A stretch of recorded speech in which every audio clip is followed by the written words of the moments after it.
Hello बच्चों, कैसे आप सभी।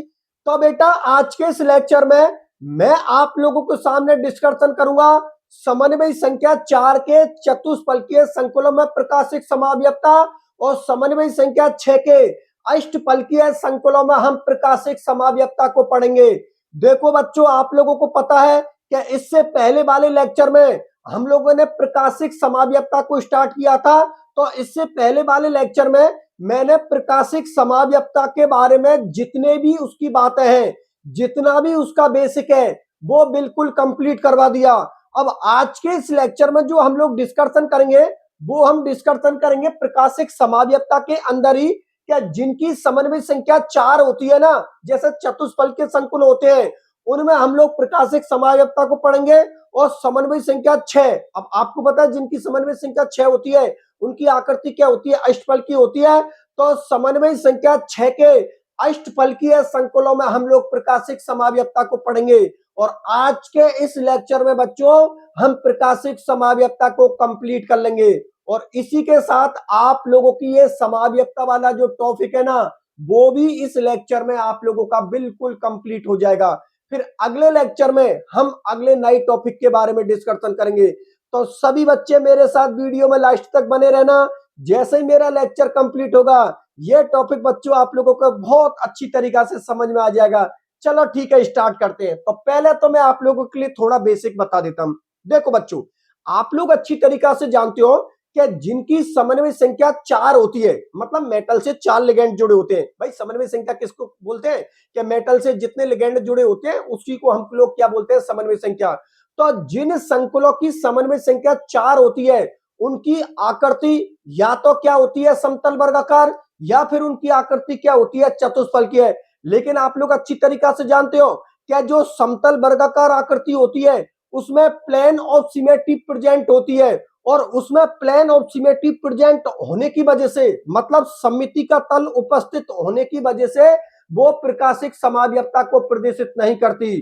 कौन? समतल वर्गाकार आकृति या समतल वर्गाकार आकृति वाले जितने भी संकुल है, वो उनमें क्या होता है? प्लेन प्रेजेंट होता है। प्लेन प्रेजेंट होने की वजह से वो प्रकाशिक समावयवता को प्रदर्शित नहीं करते। ठीक है। फिर आता है कि जिनकी समन्वय संख्या 4 होती है, उनकी आकृति चतुष्फलकीय भी होती है।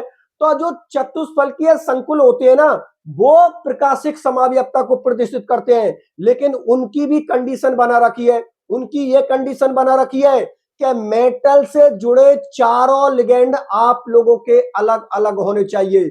मतलब वो अणु आप लोगों का क्रेल होना चाहिए। और क्रेल अणु कभी भी दर्पण प्रतिबिंब पर अध्यारोपित नहीं होते। और अध्यारोपित नहीं होते, यही प्रकाशिक समावयवता की कंडीशन होती है कि जो दो अणु हैं आप लोगों के, एक संरचना वाले दो अणु हैं, वो एक दूसरे के ऊपर दर्पण प्रतिबिंब पर अध्यारोपित नहीं होने चाहिए। यदि वो दर्पण प्रतिबिंब पर अध्यारोपित नहीं हो रहे हैं तो फिर वो प्रकाशिक समावयवता को प्रदर्शित करते हैं। बात मेरी आप लोगों को समझ में आ गई ना बच्चों? इसलिए समन्वय संख्या 4 के जो चतुष्फलकीय संकुल होते हैं, वो प्रकाशिक समावयवता को प्रदर्शित करते हैं। बस कंडीशन एक बार फिर से बता देता हूं। मेटल से जुड़े चारों लिगेंड अलग अलग होने चाहिए और एक संरचना दूसरे के ऊपर अध्यारोपित नहीं होनी चाहिए। बात आप लोग समझ में आ गई? चलो ठीक है, एक बार फिर से मैं उस स्ट्रक्चर को बना देता हूं चतुष्फलकी वाले को, जिससे कि ये टॉपिक आप लोगों का बहुत अच्छी तरीके से समझ में आ जाए। देखो बच्चों, आप लोग अच्छी तरीके से जानते हो जो चतुष्फलकीय ज्यामिति होती है, मतलब जो उसकी आकृति होती है, वो ये होती है। देखो, ये कौन हो गई? आप लोगों की मेटल हो गई, क्योंकि हम उपसंयोजक यौगिकों की बात कर रहे हैं। तो उपसंयोजक यौगिकों में किसका खेल होता है? मेटल और लिगेंडो का। ठीक है, आकृति ऐसे बनाते हैं। इस वाली लाइन को थोड़ा लंबा कर देना, कर दिया लंबा। अब मिला दो इन सबको। देखो, ये मिला दिया इससे, ये मैंने इससे मिला दिया, ये मैंने इससे मिला दिया। ये लो, ये बन गई आप लोगों की चतुष्फल की आकृति। और ये हो गया जो केंद्रीय धातु परमाणु है, ये आप लोगों का क्रेल एटम हो गया। ये जो केंद्रीय धातु परमाणु है ना, जो सेंटर पे, ये आप लोगों का क्रेल हो गया, मतलब क्रेल एटम हो गया। वो इसलिए, या क्रेल केंद्र हो गया वो इसलिए क्योंकि इस मेटल से मैंने चारों अलग अलग प्रकार के लिगेंड जोड़ दिए। एक लिगेंड ए जोड़ दिया, एक बी जोड़ दिया, एक मैंने सी जोड़ दिया, और एक मैंने किसको जोड़ दिया? डी को। मतलब ये कौन सा लिगेंड हो गया? M A B C D प्रकार का। M A B C D. M A B C D का मतलब समझे? मतलब केंद्रीय धातु परमाणु है, उसको हम लोगों ने मेटल मान लिया। और ए बी सी डी मतलब इस मेटल से 4 अलग अलग प्रकार के लिगेंड जुड़े हुए हैं। ए बी सी डी का मतलब समझ में आई बच्चों? इस मेटल से 4 अलग अलग प्रकार के लिगेंड जुड़े हुए हैं और ये केंद्रीय धातु परमाणु है, ठीक है ना। ये आप लोगों का क्रेल एटम है या क्रेल धातु आप लोगों की, जिससे चारों लिगेंड आप लोगों के अलग अलग जुड़े हैं। एक लिगेंड आप लोगों का ए है, एक लिगेंड आप लोगों का बी है, एक लिगेंड आप लोगों का सी है और एक लिगेंड आप लोगों का डी है, ठीक है। ये कौन सी ज्यामिति हो गई आप लोगों की? चतुष्फलकीय ज्यामिति हो गई, क्योंकि इसकी समन्वय संख्या कितनी होती है? 4। मतलब इस मेटल से कितने लिगेंड जुड़े हुए? 4। 1 2 3 4। चलो ठीक है, ये बच्चों इसकी रियल स्ट्रक्चर है, ठीक है ना, ये रियल स्ट्रक्चर है। अब प्रकाशिक समावयवता को प्रदर्शित करने के लिए हम लोगों ने क्या किया? इस संरचना के सामने हमने दर्पण को रख दिया, मिरर को रख दिया। तो दर्पण को रख दीजिए, इस संरचना के सामने बच्चों हम लोगों ने दर्पण को रख दिया, अर्थात मिरर को रख दिया। ये हो गया हमारा दर्पण। दर्पण बच्चों इंग्लिश में इसको हम क्या बोलते हैं? मिरर, ठीक है ना, मिरर। हमारी आम बोलचाल की भाषा में इसको हम कांच भी बोलते हैं, ठीक है ना। दुकानदार से जाके बोलते हैं भैया कांच दे दीजिए, कांच का मतलब वो समझ जाएगा कि जो मुंह देखने का होता है ना, उस कांच की बात कर रहा है। बात समझ में आ गई ना? अब देखो, ये इसकी रियल स्ट्रक्चर है, ठीक है ना। जो रियल स्ट्रक्चर होती है ना, उसको हम डी या प्लस से करते हैं, या फिर उसको दक्षिण ध्रुवन घूर्णक भी बोल सकते हो आप लोग। देखो, जो रियल स्ट्रक्चर होती है उसको दक्षिण ध्रुवन घूर्णक भी बोल सकते हो, डी स्ट्रक्चर भी बोल सकते हो, या एल भी बोल सकते हो आप लोग। तो बच्चों आप लोग इसको डी मान लो, मैं लिख देता हूं डी या प्लस। इसको किससे शो करते हैं? डी या प्लस से, ठीक है ना। ये इसकी रियल स्ट्रक्चर है। इसके सामने मैंने रख दिया मिरर, दर्पण रख दिया। जैसे ही बच्चों मैंने इसके सामने दर्पण रख दिया, अब आप लोग अच्छी तरीका से जानते हो कि जो दर्पण अर्थात जो मिरर होता है ना, वो हमारे जो चित्र है ना, हमारी जो संरचना, इसको उल्टा कर देता है। मैं कांच में मुंह इस तरीका से देख रहा हूं, लेकिन कांच में मेरा मुंह इस तरीका से घूम के दिखाई, अरे सही बात है ना भाई। यहां पर ये कांच लगा हुआ है, ये कांच है, मेरा मुंह मैं ऐसे देख रहा हूं, तो वो मुंह ऐसे दिखाई नहीं देता। कांच में मुंह इस तरीका से उल्टा दिखाई देगा, मुझे जो कांच में मुंह दिखाई देगा वो उल्टा दिखाई देगा। अर्थात जो मिरर होती है ना, वो हमारे डायग्राम को क्या कर देता है? उल्टा कर देता है। उल्टा कैसे करेगा? क्या ये जो यहाँ पर बी है ना, इस जगह पर तो कौन आ जाएगा आप लोगों का? डी। और ये जो डी है ना, इस जगह पर आप लोगों का कौन आ जाएगा? बी। मतलब जब मिरर में देखोगे आप लोग इस डायग्राम को, तो जब इस डायग्राम को आप लोग मिरर में देख रहे हो तो बच्चों इस प्रकार का दिखाई दे रहा है। ये आप लोगों की मेटल हो गई, ठीक है। ये लो, ये हो गई बच्चों आप लोगों की चतुष्फलकीय ज्यामिति, ठीक है। ये लीजिए, ये वही क्रेल अणु हो गया आप लोगों का। ये होगा, देखो ए के सामने तो ए ही रहेगा, सी के सामने सी रहेगा, लेकिन जैसे ही इसको मिरर के सामने रखोगे तो बच्चों यहां पर तो कौन आ जाएगा आप लोगों का? डी। और यहां पर कौन आ जाएगा बच्चों? आप लोगों का बी। अब सुनो मेरी बात ध्यान से, कि इस रियल संरचना की ये क्या हो गया? दर्पण प्रतिबिंब। अरे भाई बिल्कुल सही है ना, इस रियल संरचना का ही तो ये दर्पण प्रतिबिंब है। रियल संरचना तो ये है, लेकिन जैसे ही आप लोगों ने दर्पण को रखा तो ये दर्पण के अंदर ये स्ट्रक्चर इस प्रकार की दिखाई देती है।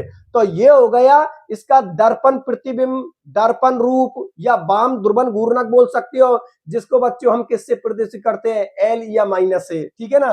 अर्थात जो मिरर वाली स्ट्रक्चर होती है ना, जो मिरर में दिखाई देती है, दर्पण में दिखाई देती है बच्चों, उसको हम शो करते हैं एल या माइनस से। किससे शो करते हैं? एल या माइनस से। बात मेरी आप लोगों को समझ में आ गई? चलो ठीक है, अब सुनो मेरी बात ध्यान से, कि मैंने आप लोगों से क्या बात बोली है कि प्रकाशिक समावयवता की जो कंडीशन होती है, वो कंडीशन क्या होती है? कि मेटल से जुड़े चारों लिगेंड आप लोगों के अलग अलग होने चाहिए। और यदि मेटल से जुड़े चारों लिगेंड अलग अलग है तो फिर उसमें किसी भी प्रकार का प्लेन नहीं लगता। देखो यहां पर मेटल से चारों अलग अलग प्रकार के लिगेंड है, आप लोग कहीं से भी प्लेन लगा दीजिए। प्लेन का मतलब उसको कहीं से भी काट दीजिए, एक संरचना दूसरी वाली को मैच नहीं करेगी। बीच में से काट दिया तो इधर डी और इधर बी, कहां हुई मैच? मैच तो तब होती जब इधर भी डी होता, इधर भी डी होता, तो मैच होती। मैच कहां भाई? बीच में से काटा तो ये वाला पार्ट तो डी का हो गया, ये बी का हो गया, तो ये संरचना इसको कहां मैच कर रही है? मैच करना तब बोलते हैं कि जैसे ही आप लोगों ने बीच में से काटा, इधर भी डी आ रही है और इधर भी डी आ रही है, तो मैच हो रही है, मतलब प्लेन लग रहा है। लेकिन इसको यहां से काट दीजिए, प्लेन नहीं लग रहा है, क्योंकि इधर डी आ रहा है और इधर आप लोगों का बी आ रहा है। इसको इस तरीका से काट के देख लीजिए, ऊपर वाली संरचना अलग है, नीचे वाली अलग है, तो प्लेन क्या लगा? तो इस वाली संरचना में किसी भी प्रकार का प्लेन नहीं लग रहा है, किसी भी प्रकार का प्लेन नहीं लग रहा है। क्रेल अणु है आप लोगों का, भाई क्रेल अणु हो चुका है आप लोगों का, और क्रेल अणु कभी भी अपने दर्पण प्रतिबिंब पर अध्यारोपित नहीं होता। अध्यारोपित का मतलब यह हुआ कि यदि एक संरचना दूसरी पर बिल्कुल फिट हो रही है, मतलब समान एटम के सामने यदि समान एटम आ रहा है, इसका मतलब वो अध्यारोपित हो रहा है। और यदि समान एटम के सामने कोई दूसरा एटम आ रहा है, इसका मतलब वो अध्यारोपित नहीं हो रहा है। और यदि कोई भी संरचना दूसरी संरचना पर अध्यारोपित नहीं हो रही है, इसका मतलब वो प्रकाशिक समावयवता प्रदर्शित करती है। कैसे? इस वाली संरचना को देखते हैं। देखो इसमें क्रेल केंद्र है, क्रेल केंद्र है, तो ये क्रेल अणु हो गया आप लोगों का। इसमें प्लेन भी प्रेजेंट नहीं है, प्लेन भी प्रेजेंट नहीं है। अब अध्यारोपित हो रहा है नहीं हो रहा है, इसको भी देख लेते हैं। देखो बच्चों, ये इसकी रियल स्ट्रक्चर है। अब आप लोग ऐसे इमेजिन कीजिए, ये मैंने ही उठा ली, ये स्ट्रक्चर मैंने इस तरीका से ये स्ट्रक्चर ली, ये स्ट्रक्चर इस तरीका से मैंने ली और मैंने क्या किया, इसके ऊपर रख दिया। अब जैसे ही इस संरचना को जैसे के जैसे मैं उठाकर इसके ऊपर रखूंगा बच्चों, तो ये वाली संरचना इसके ऊपर अध्यारोपित नहीं होगी। वो इसलिए नहीं होगी क्योंकि आप लोगों को पता है कि इस डी के सामने, भाई डी किसकी तरफ है? ये साइड कौन सी होती है? लेफ्ट होती है। ये साइड कौन सी होती है? राइट। यहां पर लेफ्ट साइड की तरफ कौन है? डी। राइट साइड की तरफ कौन है? बी। इधर लेफ्ट साइड की तरफ डी है और इधर लेफ्ट साइड की तरफ कौन है? बी। तो अध्यारोपित कहां हुई? जैसे ही संरचना को इसके ऊपर रखोगे तो ए के सामने तो ए आ जाएगा, एम के सामने एम आ जाएगा, सी के सामने सी आ जाएगा, लेकिन इस डी के सामने कौन आ जाएगा? बी। और इस बी के सामने कौन आ जाएगा? डी। तो फिर भैया अध्यारोपित क्या हुई? एक बात याद रखना, अगर दो तीन एटम एक दूसरे को फिट है तो इसका मतलब ये नहीं कि वो अध्यारोपित हो रहे, नहीं। कोई भी एक एटम यदि डिफरेंट हो गया तो इसका मतलब पूरा ये अणु आप लोगों का क्रेल हो गया। बात समझ में आ गई ना? तो अगर ये अध्यारोपित हो भी रहे हैं तीनों, ए एम और सी, ठीक है ना, तो इनसे नहीं, क्योंकि डी और बी तो एक दूसरे के ऊपर अध्यारोपित हो ही नहीं रहे। तो जब आप लोग इस संरचना को इसके ऊपर अध्यारोपित करोगे तो ये संरचना इसके ऊपर अध्यारोपित नहीं होगी। इसका मतलब ये हुआ कि ये दोनों ही संरचना प्रकाशिक समावयवता को प्रदर्शित कर रही हैं, क्योंकि दोनों ही संरचना एक दूसरे के दर्पण प्रतिबिंब पर अध्यारोपित नहीं हो रही हैं। बात समझ में आ गई? इसलिए चतुष्फलकीय ज्यामिति वाले वे संकुल यौगिक जिनमें मेटल से जुड़े चारों लिगेंड आप लोगों के अलग अलग हो और एक संरचना दूसरी संरचना पर अध्यारोपित नहीं हो रही है, तो वो यौगिक, वो अणु या वो आयन प्रकाशिक समावयवता को प्रदर्शित करते हैं। बात समझ में आ गई बच्चों? ये आप लोगों की पूरी स्टोरी हो जाती है समन्वय संख्या 4 के चतुष्फलकीय संकुल के यौगिकों की। बात समझ में आ गई? चलो ठीक है, ये समझ में आ गया। जो रियल स्ट्रक्चर होती है उसको डी या प्लस से शो करते हैं, और जो दर्पण मिरर के अंदर जो स्ट्रक्चर दिखाई देती है बच्चों, उसको हम एल या किससे शो करते हैं? माइनस से शो करते हैं। ये आपका दर्पण होगा, इंग्लिश में इसको हम क्या बोलते हैं? मिरर। ठीक है, कोई दिक्कत नहीं है। चलो ठीक है, ये हो गई समन्वय संख्या 4। अब मैं अगली हेडिंग डाल देता हूं, स्मॉल बी, समन्वय संख्या 6 के अष्टफलकीय संकुलों में ज्यामितीय समावयवता। तो देख लीजिए आप लोग उसको भी।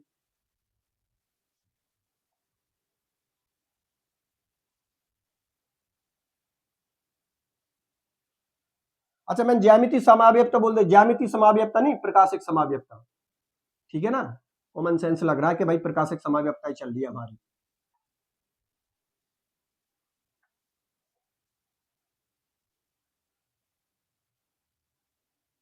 यहां पर 4 की जगह पे क्या लिख देता हूं? 4 की जगह पर लिख देता हूं बच्चों 6, और चतुष्फलकीय की जगह पे क्या लिख देता हूं? अष्टफलकीय। चतुष्फलकीय की जगह पर क्या लिख देता हूं? अष्टफलकीय।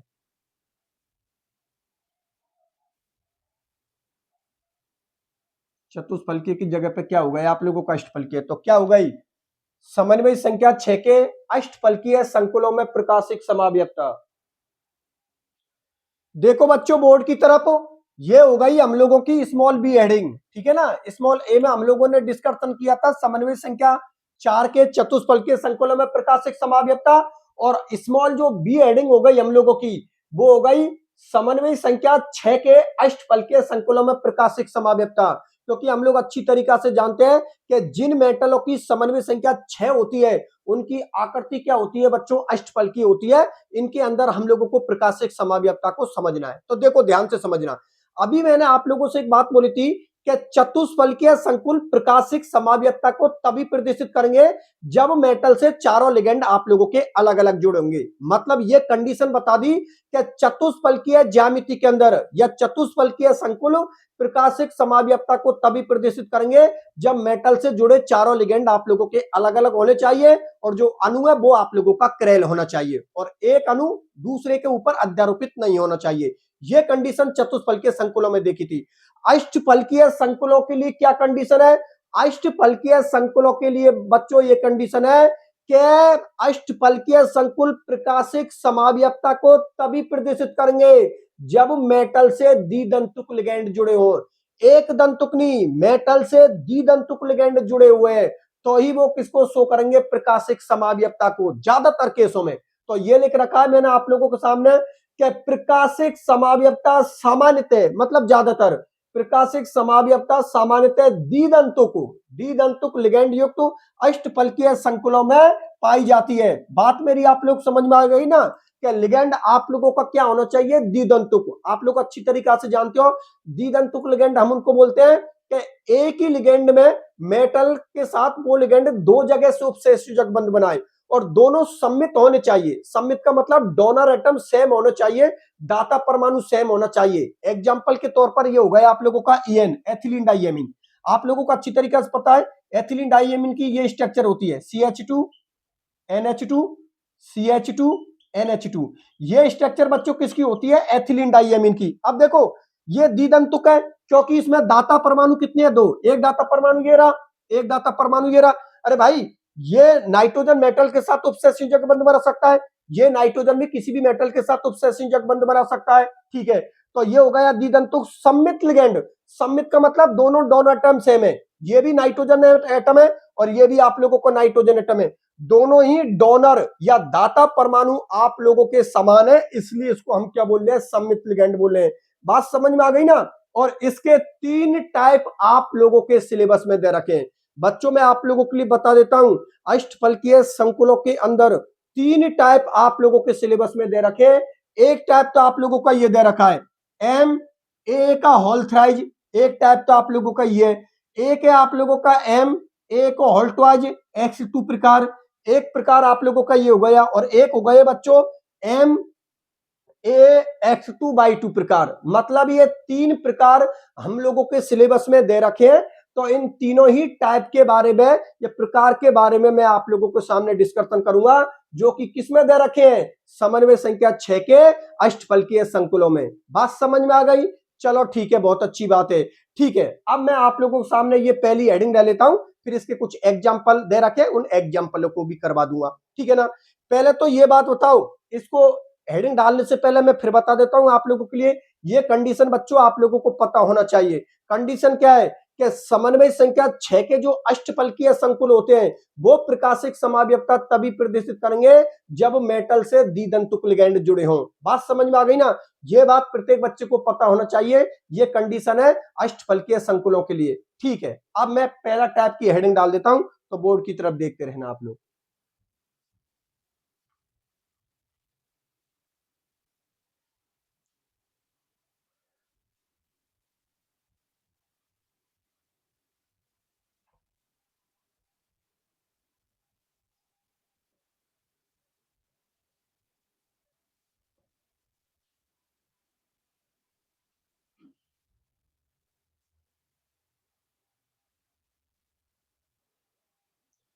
देखो बच्चों बोर्ड की तरफ, यहां पर मैंने आप लोगों के सामने पहला टाइप ले लिया।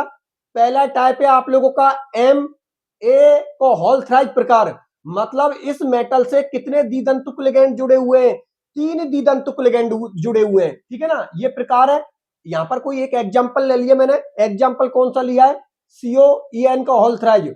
CO मतलब M की जगह पर कौन सी, इस मेटल की जगह पर मैंने कौन सी मेटल ले ली? यहां पर कोबाल्ट मेटल ले ली। और ये कौन है आप लोगों का? सम्मित द्विदंतुक लिगेंड। एग्जाम्पल के तौर पर मैंने किसको ले लिया? EN को ले लिया। कितने हैं यहां पर? 3, तो मैंने 3 को ले लिया, +3 इसके ऊपर चार्ज है। बात समझ में आ गई ना। ये हम लोगों का पहला टाइप हो गया समन्वय संख्या 6 के अष्टफलकीय संकुलों में प्रकाशित समायुक्ता में एम ए का होल थ्राइज प्रकार, और ये इसका एग्जांपल हो गया सीओ ई एन का होल थ्राइज प्लस 3 प्रकार, ठीक है ना। जहां पर ई एन किसको शो कर रहा है, एथिलीन डाइएमीन को शो कर रहा है। इसकी स्ट्रक्चर ये होती है CH2NH2 CH2NH2। ए का मतलब अभी आप लोगों के लिए बताया है, ए किसको शो कर रहा है, द्विदंतुक सम्मित लिगेंड है। द्विदंतुक मतलब जिनमें दाता परमाणु कितने हो, 2। जैसे कि एथिलीन डाइएमीन में दाता परमाणु कितने हैं, 2 हैं आप लोगों के।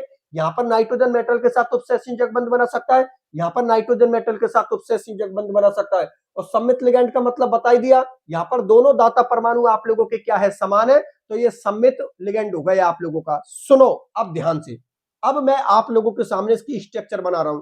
एक बात और बता देता हूं बच्चों, मैं आप लोगों के लिए बहुत इंपॉर्टेंट बात है। और बच्चों वो इंपॉर्टेंट बात यह है कि ये जो आप लोगों की समाव्यक्ता है समन्वय संख्या 6 के अष्टफलकीय संकुल, very very very very important, क्योंकि एग्जाम में यहां से सवाल आप लोगों का बनता है।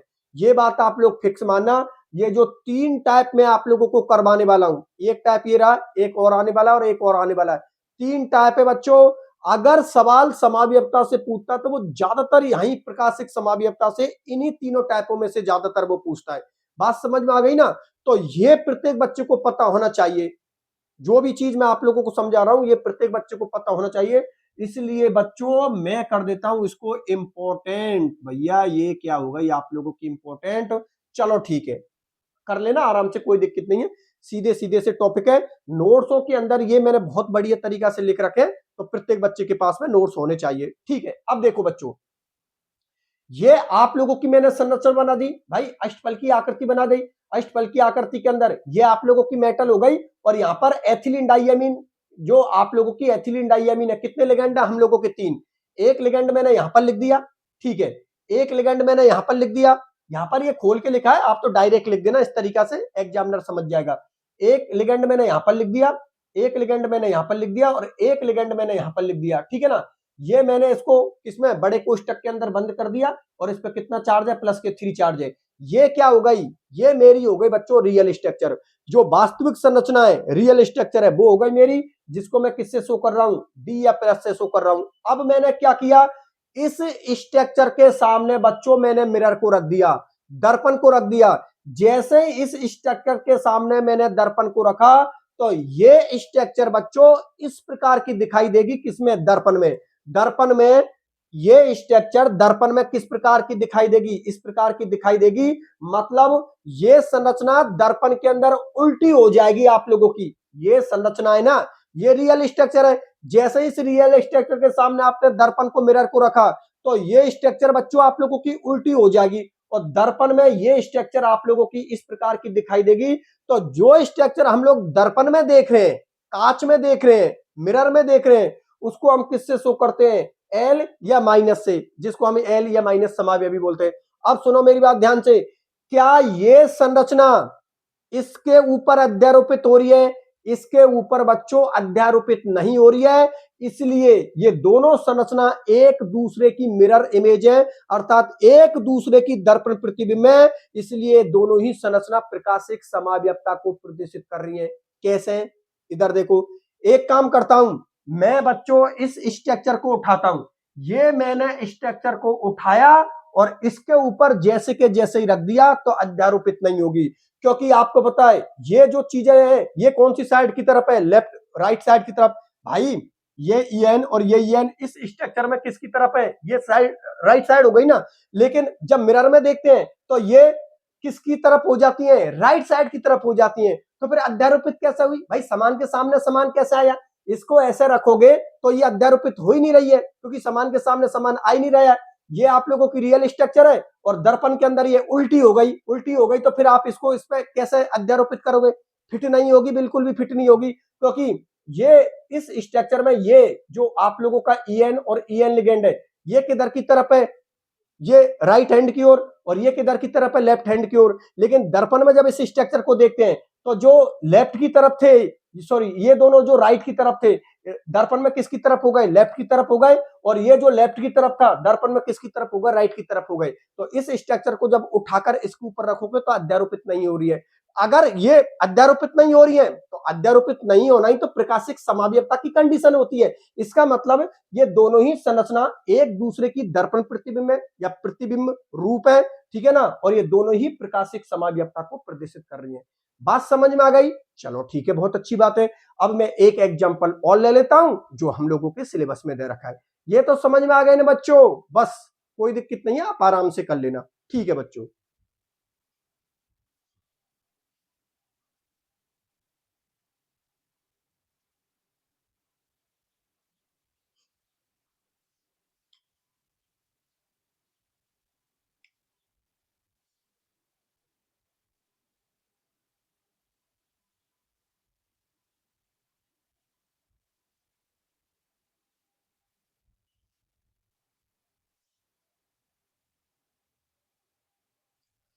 देखो बच्चों, ये हो गया हमारा अगला एग्जाम्पल जिसका नाम है सीओ ओ एक्स का होल थ्राइज और इस कॉम्प्लेक्स पर कौन सा चार्ज है? -3 चार्ज है। ठीक है, इसकी स्ट्रक्चर को बनाते हैं अष्टफलकीय ज्यामिति के अंदर। तो आप लोग देख लीजिए, ये आप लोगों का कोबाल्ट मेटल हो गया। इससे कितने लिगेंड जुड़े हो? आप लोगों के 3 लिगेंड।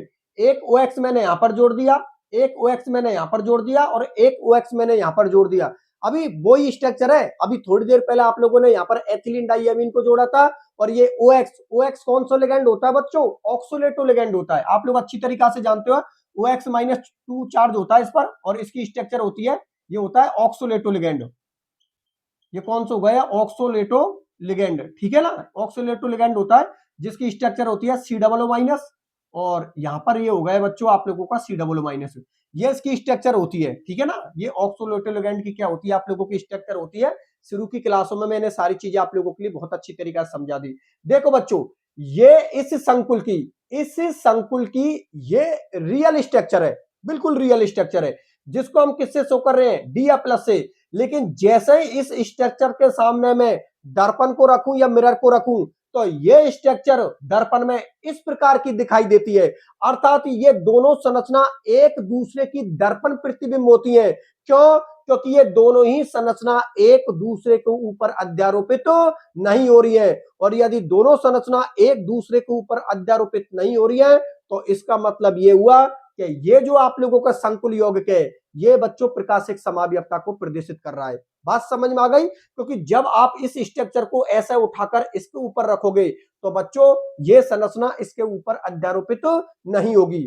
और प्रकाशिक समावयवता की कंडीशन यही होती है कि यदि एक संरचना दूसरी संरचना पर अध्यारोपित नहीं हो रही है इसका मतलब वो प्रकाशिक समावयवता को प्रदर्शित करते हैं। बात समझ में आ गई? मतलब एक संरचना अगर अपनी ही दर्पण प्रतिबिंब पर अध्यारोपित नहीं हो रही है तो प्रकाशिक समावयवता को प्रदर्शित करते हैं और यदि हो रही है तो प्रकाशिक समावयवता को प्रदर्शित नहीं करते। बात समझ में आ गई? तो ये तो दोनों ही संरचना एक दूसरे के ऊपर अध्यारोपित नहीं हो रहे हैं। इसका सीधा सा मतलब है कि ये जो आप लोगों का संकुल यौगिक है बच्चों ये प्रकाशिक समावयवता को प्रदर्शित करता है। चलो ठीक है, ये टाइप आप लोगों का कंप्लीट होता है, ठीक है ना। ये टाइप MA का होल थ्राइज प्रकार था, ये आप लोगों का कंप्लीट होता है। अब मैं दूसरे टाइप को लेता हूं, तो देखिए बच्चों दूसरे टाइप को उसको भी कंप्लीट करवा देता हूं।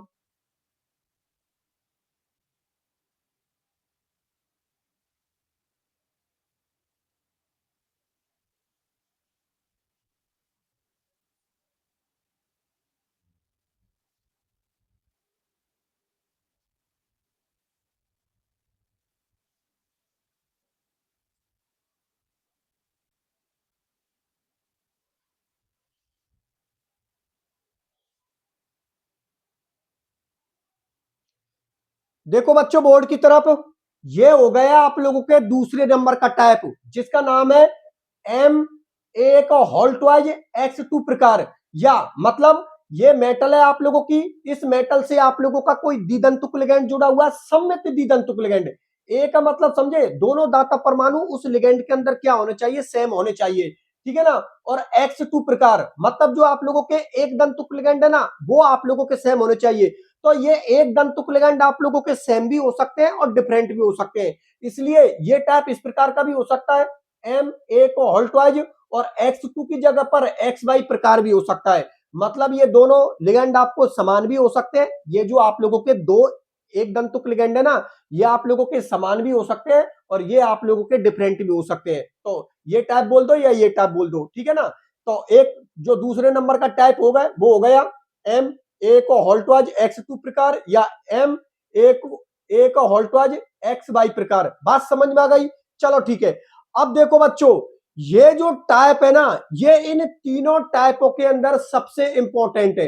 देखो इस समाव्यक्ता को तो मैंने पहले से ही आप लोगों के लिए इंपॉर्टेंट करवा दिया, लेकिन ये टाइप इंपॉर्टेंट से भी इंपॉर्टेंट में, क्योंकि यहां से इस एग्जाम्पल का जो सवाल है ना बच्चों, ये आप लोगों की कंपटीशन एग्जाम में भी पूछा जाता है, चाहे वो जेई की एग्जाम हो, नीट की हो, सेकंड ग्रेड हो, स्कूल लेक्चरर हो, कॉलेज लेक्चरर हो, और आप लोगों की ये जो 12th क्लास है इसके अंदर भी ये एग्जामिनर का फेवरेट क्वेश्चन है। मतलब ये 12th क्लास में भी आप लोगों का फेवरेट क्वेश्चन होता है और कंपटीशन में भी आप लोगों का फेवरेट क्वेश्चन होता है। इसलिए ये वाला टाइप भी बच्चों आप लोगों का बहुत बहुत इंपॉर्टेंट है।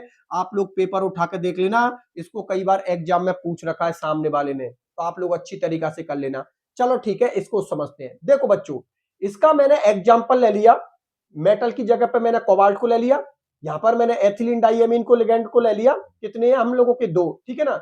और X2 का मतलब दोनों लिगेंड हम लोगों के क्या है? सेम, Cl2 ले लिया, और इस लिगेंड पर कौन सा चार्ज है? प्लस चार्ज है। ये इस लिगेंड का नाम है डाइक्लोरो बिस, कोष्टक में लिख देना एथिलीन डाइएमीन और कोबाल्ट सेकंड। मतलब इसकी जो ऑक्सीडेशन स्टेट है ना वो सेकंड नहीं है बच्चों, यहां पर इसकी ऑक्सीडेशन स्टेट सेकंड नहीं है, ये थर्ड है, ठीक है ना। आप लोग इसकी ऑक्सीडेशन स्टेट निकाल के देखना, इसकी ऑक्सीडेशन स्टेट सेकंड नहीं है, थर्ड है, आप लोग निकाल के देख लेना। चलो ठीक है।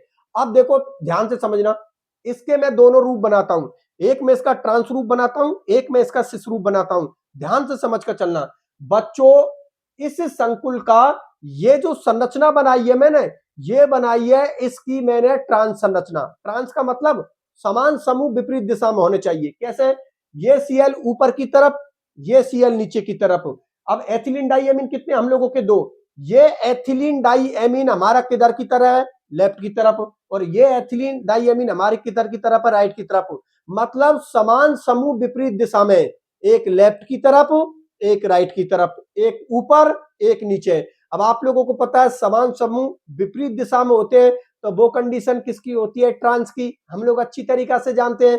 अब यहां पर समझने वाला पॉइंट यह है कि इस ट्रांस संरचना को, इस संकुल की इस ट्रांस संरचना को मैं इस दर्पण प्रतिबिंब पर रखूं, तो ये संरचना दर्पण प्रतिबिंब पर रखने पर बिल्कुल इस प्रकार की दिखाई देती है।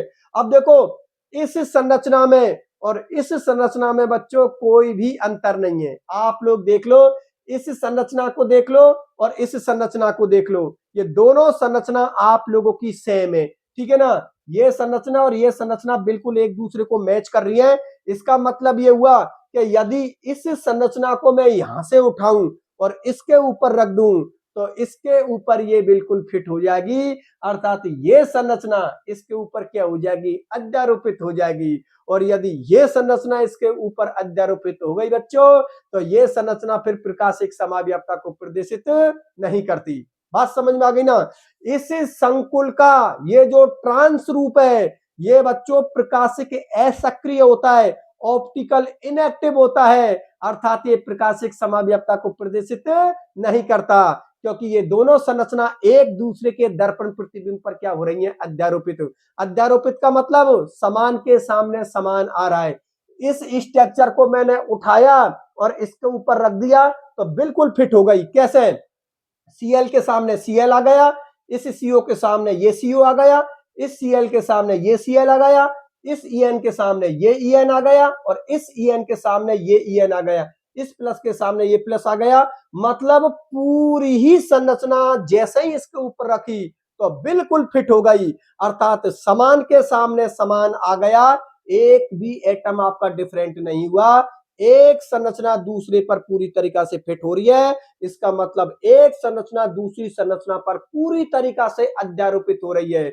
और यदि एक संरचना दूसरी संरचना पर पूरी तरीका से अध्यारोपित हो रही है, तो फिर वो प्रकाशिक समाव्याप्ता को प्रदर्शित नहीं करते, ठीक है ना। ये इसका ट्रांस रूप बनाया है, अभी बेटा सिस रूप भी मुझे बनाना है, ठीक है ना। तो याद रखना आप लोग इसको कि इस संकुल का ये जो ट्रांस रूप है ना, ये प्रकाशिक समाव्याप्ता को प्रदर्शित नहीं करता, इसलिए ये इसका ट्रांस रूप प्रकाशिक असक्रिय होता है। इंग्लिश में बोलते हैं तो ऑप्टिकल इनएक्टिव होता है, अर्थात प्रकाशिक समाव्याप्तता को प्रदर्शित नहीं करता। और उसका रीजन आप लोग क्या दोगे, क्योंकि ये दोनों ही संरचना एक दूसरे के ऊपर अध्यारोपित हो रही है। बात समझ में आ गई बच्चों? चलो ठीक है, ये इसकी ट्रांस संरचना हो गई। अब मैं इसकी सिस संरचना बना देता हूं और फिर देखते हैं इसकी सिस संरचना को कि वो प्रकाशिक समाव्यवस्था प्रदर्शित कर रही है नहीं कर रही है। चलो चेक करते हैं, देखो।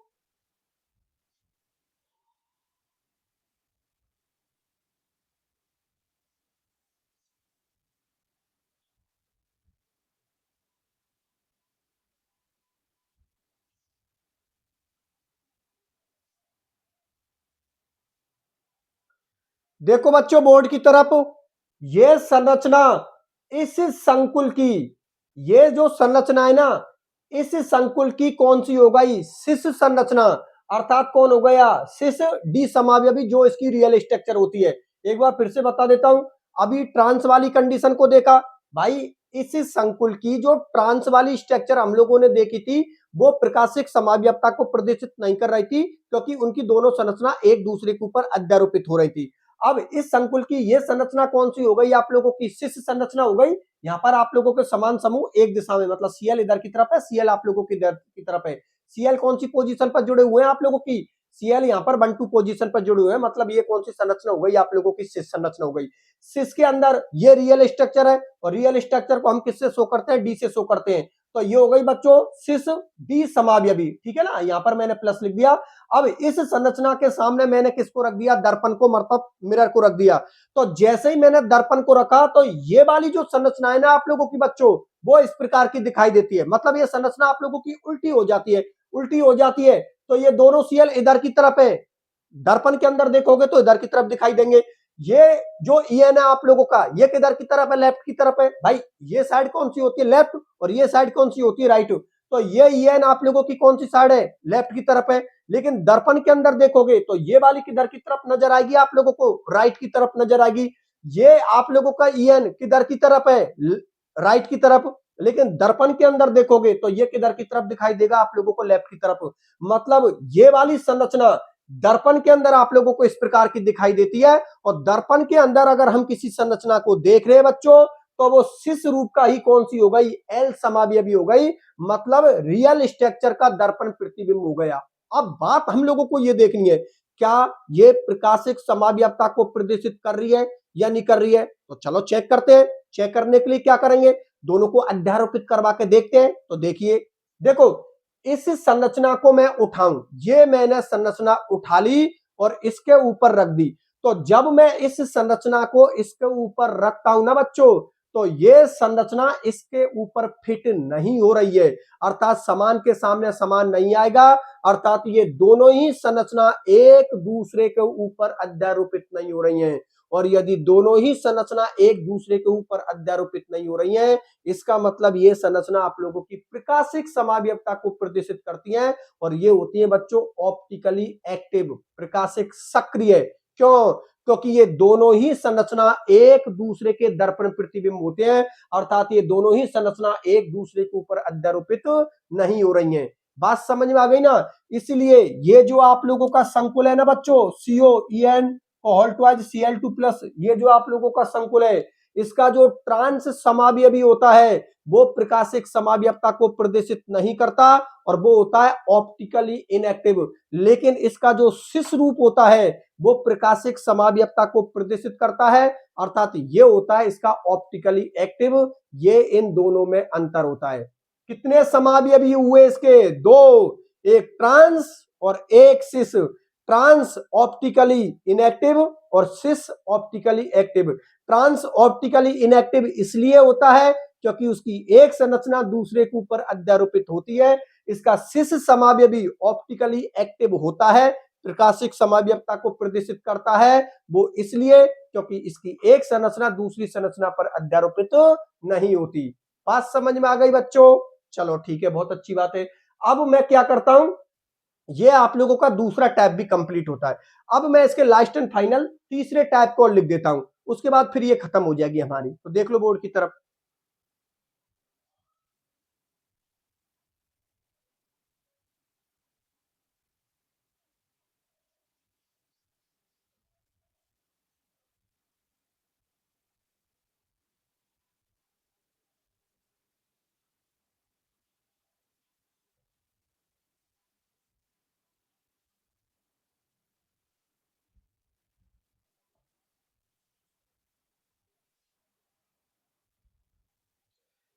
देखो बच्चों, ये हो गया इसके तीसरे नंबर का टाइप, जिसका नाम है MAX2/2 प्रकार। ये आप लोगों के तीसरे नंबर का टाइप है, ठीक है ना। और इसका एग्जांपल ले लिया बच्चों मैंने, एम की जगह पर तो मैंने कोबाल्ट को ले लिया, यहां पर एथिलीन डाइअमीन को ले लिया, यहां पर मैंने आप लोगों के 2 NH3 लिगेंड ले लिए, और बाई की जगह पर मैंने 2 Cl2 लिगेंड ले लिए। और इस कॉम्प्लेक्स पर कौन सा चार्ज है बच्चों? प्लस चार्ज है। इस कॉम्प्लेक्स का जो नाम है वो है डाइएमीन डाइक्लोरो, इसका कोष्टक में नाम लिख दीजिए, एथिलीन डाइएमीन कोबाल्ट, और इसकी ऑक्सीडेशन स्टेट कितनी है बच्चों? थर्ड, ठीक है ना। इसकी ऑक्सीडेशन स्टेट कितनी है? प्लस के 3, जिसको रोमन संख्या में हम लोगों ने थर्ड लिख दिया, ठीक है। अब हम लोग ये देखते हैं कि ये जो संकुल है ना, क्या ये संकुल प्रकाशिक समावयवता को प्रदर्शित कर रहा है या नहीं कर रहा है? तो चलो ठीक है, इसकी स्ट्रक्चर बनाते हैं।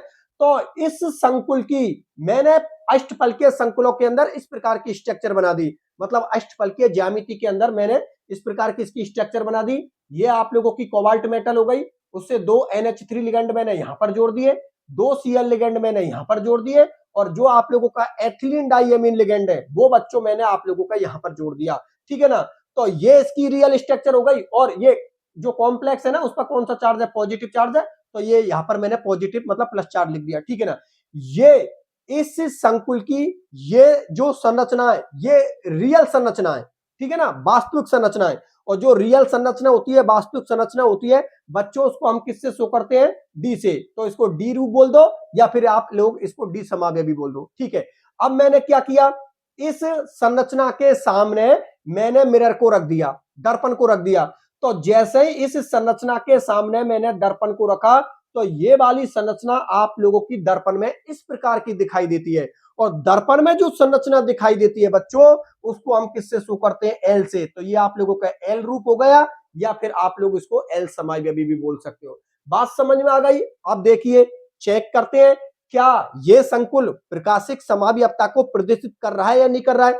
तो चलो चेक करके देखते हैं, क्या ये संरचना इसके ऊपर अध्यारोपित हो रही है? देखिए आप लोग, देखो बच्चों, ये वाली जो संरचना है ना, इसके ऊपर अध्यारोपित तो नहीं हो रही है। इसका मतलब ये हुआ कि ये संकुल आप लोगों का प्रकाशिक समावयवता को प्रदर्शित कर रहा है, अर्थात प्रकाशिक सक्रिय होता है, इंग्लिश में बोले तो ऑप्टिकली एक्टिव होता है। वो इसलिए क्योंकि जब इस संरचना को आप लोग इसके ऊपर रखोगे, तो ये संरचना इसके ऊपर फिट नहीं होगी, अर्थात ये वाली संरचना आप लोगों की इस संरचना के ऊपर अध्यारोपित नहीं हो रही है। और यदि एक संरचना उसकी प्रतिबिंब रूप पर, उसके दर्पण रूप पर अगर अध्यारोपित नहीं हो रही है, इसका मतलब वो प्रकाशिक समावयवता को प्रदर्शित करती है। बात समझ में आ गई? तो आप लोगों की ये संरचना इसके ऊपर अध्यारोपित नहीं हो रही है, इसलिए ये दोनों एक दूसरे की दर्पण प्रतिबिंब है या प्रतिबिंब रूप है, जो कि प्रकाशिक समावयवता को प्रदर्शित करती है। अर्थात ये दोनों ही संरचना एक दूसरे के दर्पण प्रतिबिंब होने की वजह से ये प्रकाशिक सक्रिय होती हैं, अर्थात ऑप्टिकली एक्टिव होती हैं। बात समझ में आ गई बच्चों? और इसी के साथ बच्चों आप लोगों को ये टाइप थर्ड भी कंप्लीट होता है। और टाइप थर्ड के कंप्लीट होने के साथ आप लोगों की ये प्रकाशिक समावयवता भी कंप्लीट होती है। प्रकाशिक समावयवता के कंप्लीट होने के साथ आप लोगों का ये जो समावयवता वाला कंप्लीट टॉपिक चल रहा था, वो भी बच्चों आज के इस लेक्चर में आप लोगों का कंप्लीट होता है। बात समझ में आ गई ना? देखो, हम लोगों का टॉपिक क्या चल रहा था बच्चों? समावयवता। समावयवता कितने प्रकार की होती है? 2 प्रकार की, एक संरचना समावयवता, एक त्रिविम समावयवता। संरचना समावयवता हम लोगों के सिलेबस में दे रखी है, और इसके हम लोगों ने कितने टाइप पढ़े थे? 6। कौन कौन सी? एक जो संरचना समावयवता की हमने जो टाइप पढ़े थे वो कौन कौन से पढ़े थे? आयनन समावयवता, हाइड्रेट समावयवता, बंधन समावयवता, उपसहसंयोजन समावयवता, लिगेंड समावयवता, उपसहसंयोजन स्थिति समावयवता। कितने टाइप पढ़े थे बच्चों? हम लोगों ने 6। उसके बाद फिर हम लोगों ने हेडिंग डाली थी त्रिविम समावयवता। त्रिविम समावयवता कितने प्रकार की होती है? 2। एक होती है बच्चों ज्यामिति समावयवता, और एक होती है प्रकाशिक समावयवता। ज्यामिति समावयवता हम लोगों ने बिल्कुल कंप्लीट पढ़ी है। उसके बाद फिर हेडिंग डाली है हम लोगों ने कल के लेक्चर में प्रकाशिक समावयवता, और प्रकाशिक समावयवता को मैंने 2 लेक्चरों में क्लियर करवा दिया। एक इससे पहले वाला लेक्चर और एक लेक्चर बच्चों आप लोगों का ये। इस लेक्चर के साथ आप लोगों की प्रकाशिक समाव्यवस्था कंप्लीट होती है और उसके साथ आप लोगों की समाव्यवस्था का कंप्लीट टॉपिक भी क्लियर होता है। बात समझ में आ गई बच्चों। अब एग्जाम में समाव्यवस्था से रिलेटेड कैसा भी क्वेश्चन आए बच्चों, आप लोग आराम से कर दोगे। क्यों? क्योंकि आप लोगों के कॉन्सेप्ट क्लियर है। आप लोग मेरी क्लास को लेने के बाद बच्चों एक बार नोट्सों को पढ़ के देख लो। ये टॉपिक इतनी बढ़िया तरीका से क्लियर होंगे आप लोगों के, ये कॉन्सेप्ट इतनी बढ़िया तरीका से क्लियर होंगे बच्चों कि दोबारा आप लोग कभी भी इन टॉपिकों को नहीं भूलोगे। ठीक है ना? इसलिए क्लास को लेने के बाद एक बार आप नोट्सों को पढ़ोगे और नोट्सों को पढ़ने के बाद फिर उनको आप लोग फियर कॉपी में उतार दोगे बच्चों। ये पढ़ने का सबसे बेस्ट तरीका होता है। प्रत्येक स्टूडेंट के लिए ऑनलाइन क्लासों में पढ़ने का सबसे बेस्ट तरीका यही है। पहले आप सर के लेक्चर को लीजिए। सर का लेक्चर जब समझ में आ जाए तो जितना सर ने लेक्चर करवाया है उतने एक बार आप नोट्स पढ़ के देखिए, जिससे कि वो जो पढ़ा है ना वो दिमाग में क्लियर हो जाए। उसको पढ़ने के बाद फिर आप लोग उस नोट्सों की जो लैंग्वेज जहां तक पढ़ी है या मैंने पढ़ाया है उनको आप लोग फियर कॉपी में उतार दो। ठीक है ना? उसके बाद उस टॉपिक को आप लोग कभी नहीं भूलोगे। इतनी बढ़िया तरीका से क्लियर हो जाएगा कि उस टॉपिक को आप लोग कभी नहीं भूलने वाले। ये पढ़ने का सबसे बेस्ट तरीका होता है ऑनलाइन क्लासों में। चलो ठीक है बच्चों, तो आज के लेक्चर को तो मैं यहीं तक रखता हूं। अब सुनो, अगर किसी बच्चे को कोई दिक्कत आ रही है समाव्यवस्था में या प्रकाशिक समाव्यवस्था में, तो बच्चों तुम लोग कमेंट सेक्शन में लिख देना। आप लोगों को मैं रिप्लाई जरूर दूंगा। और जिन बच्चों ने अब तक वीडियो को लाइक नहीं किया है, यार कर दो वीडियो को लाइक। इतनी रात रात जाग जाग के आप लोगों के लेक्चर तैयार करता हूं, इतना तो सपोर्ट आप लोग मुझे कर सकते हो। तो सभी बच्चे वीडियो को लाइक कर देना, चैनल को सब्सक्राइब कर देना और जितने भी स्टूडेंट्स आपके टच में बच्चों सबके अंदर आप लोग इसकी लिंक को शेयर कर देना, जिससे ज्यादा से ज्यादा बच्चे हम लोगों से जुड़ सकें, हमारे इस परिवार का सदस्य बन सकें। क्योंकि बच्चों आप हो तो ही हमें, आपके बिना बच्चों हम लोगों का कोई भी अस्तित्व नहीं है। ठीक है ना? आप हैं तो हम हैं। ठीक है ना? इसलिए आप हमको सपोर्ट करो। मैं हमेशा बच्चों आप लोगों के साथ खड़ा हूं। मैं बच्चों में रियलिटी आप लोगों को सही बता रहा हूं।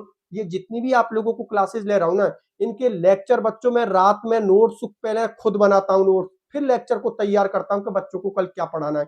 टाइम कभी नहीं देखता कि रात के 2 बज रहे हैं, 3 बज रहे हैं, सुबह के 4 बज रहे हैं, 5 बज रहे हैं, 6 बज रहे हैं, मैं पूरी रात कोई नहीं सोया। ठीक है ना? बहुत कम सोता हूं क्योंकि सारा जो अपना एक पूरा जीवन है ना बच्चों, वो तुम लोगों के लिए समर्पित कर दिया कि अब जो भी है बस बच्चों को अपने इनको टॉप लेवल पर पहुंचाना है। हर एक बच्चे को टॉप लेवल पर पहुंचाना है। ये मेरा मकसद है कि हर बच्चे तक एजुकेशन पहुंचे। ठीक है ना? तो आप सभी मुझे सपोर्ट करें, सभी बच्चे। ठीक है ना? और मैं हमेशा आप लोगों के साथ हूं। कोई प्रॉब्लम हो तो आप लोग आराम से मुझसे डिस्कशन कर सकते हो। ठीक है बच्चों, फिर आज के लेक्चर को मैं यहीं तक रखता हूं। मिलता हूं फिर अगले लेक्चर में। तब तक के लिए बाय बाय।